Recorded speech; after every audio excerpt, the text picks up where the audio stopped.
Feelings are lies. They seduce you with sweetness, then abandon you with bitterness.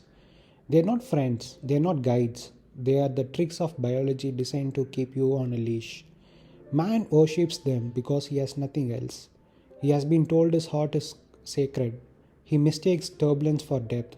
He mistakes intoxication for love. You must see this clearly. Every feeling is a visitor, and you are the house. Visitors come and go. If you bow to each one, you will spend your life on your knees. The man who follows feelings becomes a beggar. The man who sees feelings becomes free.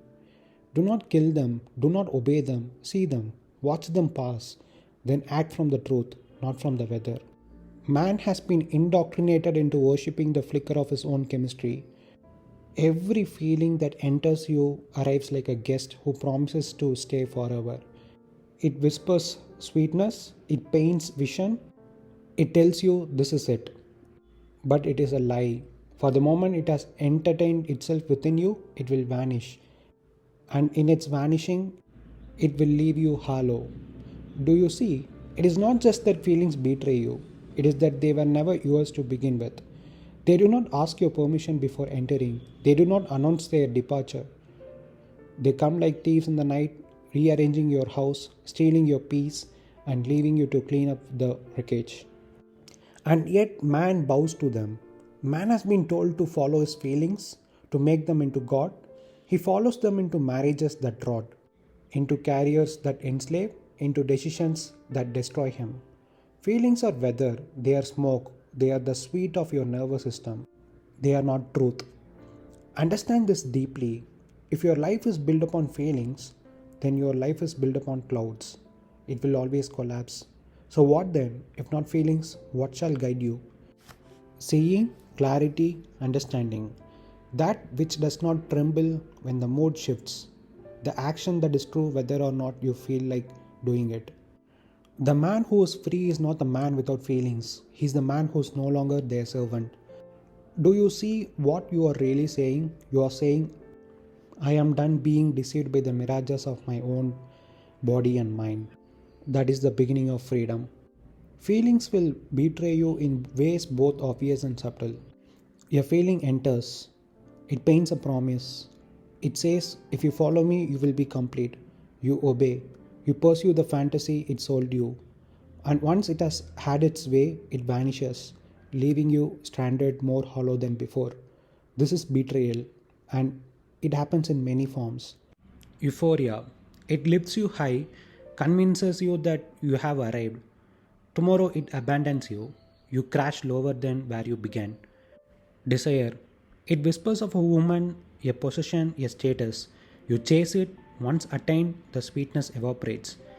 You are left restless, hunting for the next one. Motivation. It tells you, now I feel like working. Now I am unstoppable. You obey. But on the day it does not appear, your entire house collapses. Work dies. Momentum is lost. Love as feeling. It intoxicates you with warmth, visions of forever. Then time erodes it, reveals it was chemistry all along. The same face you adored becomes the face you cannot tolerate. Fear.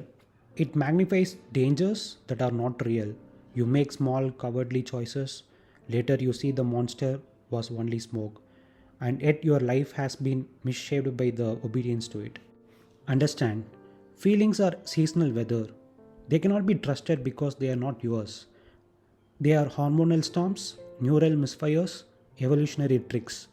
They will betray you because they cannot remain. That which cannot remain cannot be the foundation of a life.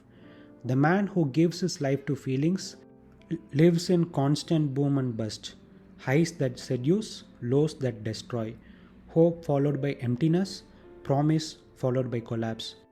To see this is not depression. To see this is liberation. Because once you see feelings as weather, you stop building your house on clouds. You begin to build on rock, on clarity, on truth, on the action that is right whether or not you feel like it. The man who has conquered feelings is indestructible. Why? Because every destruction of a man is born from his obedience to feelings. He is enslaved not by the world, but by the tremors within him. He fears, and so he retreats. He lusts, and so he compromises. He grows euphoric, and so he overreaches. He grows sorrowful, and so he quits. His entire life rises and falls with the tides of his moods. But when a man has seen through the fraud of feelings, he cannot be moved. He has realized joy is a passing visitor. Despair is a passing visitor. Both knock, both leave. Neither define him. He does not resist them, and he does not worship them. He simply sees them like clouds, like rain. He acts not because of how he feels, but because of what is true.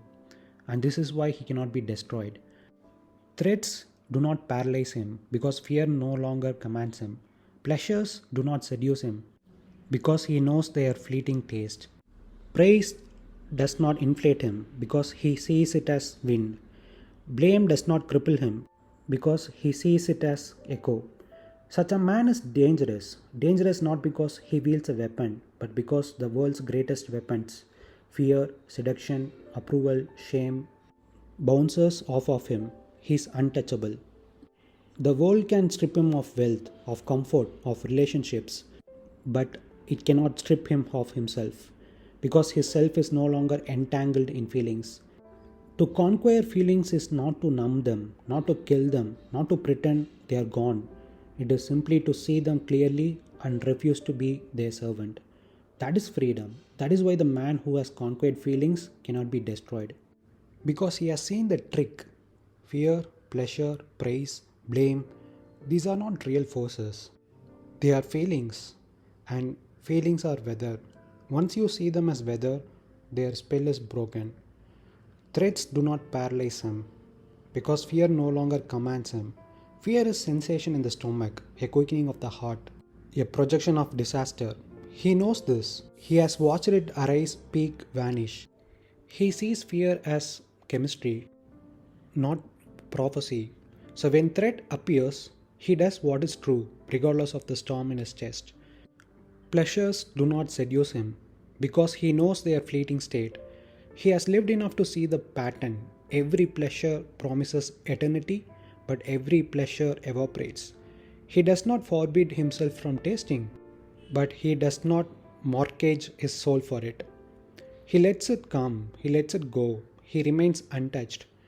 Price does not inflate him, because he sees it as wind. Praise is someone else's feeling, blowing in his direction. Feelings are weather. Even when they belong to another, he does not build his house on another man's weather. He lets the wind pass, he continues his path. Blame does not cripple him, because he sees it as echo. Blame is a projection, an echo of another's turmoil. Once seen as echo, it has no teeth. He listens if there is truth in it. If not, it dissolves. His ground is not shaken. The secret is not suppression. The secret is seeing. Once you see the trick, it cannot trick you again. The world rules men through feelings. The one who no longer bows to feelings has stepped outside the world's leash. The great deception of feelings is not only that they rise and fall. The deeper deception is that they point to a future circumstance as salvation. Desire says, once I have her, once I own this, once I arrive there, then I will be fulfilled. Hope says, just around the corner, just a little longer, happiness is waiting. Fantasy says, in that future, in that circumstance, in that feeling, you will finally rest. But you must see, every circumstance you once longed for, when it arrived, what happened? The ecstasy came. It flagged and it died. You are left exactly where you began, restless, hungry, seeking the next one. Therefore, when you see clearly that no circumstance brings freedom, no feeling brings freedom, you are already free. Because the chase has ended, the leash has snapped. Freedom is not something that comes after. Freedom is what remains when you stop bargaining with feelings and circumstances. It is seeing that bliss I seek will dissolve, that circumstance I worship will rot, that ecstasy will betray me.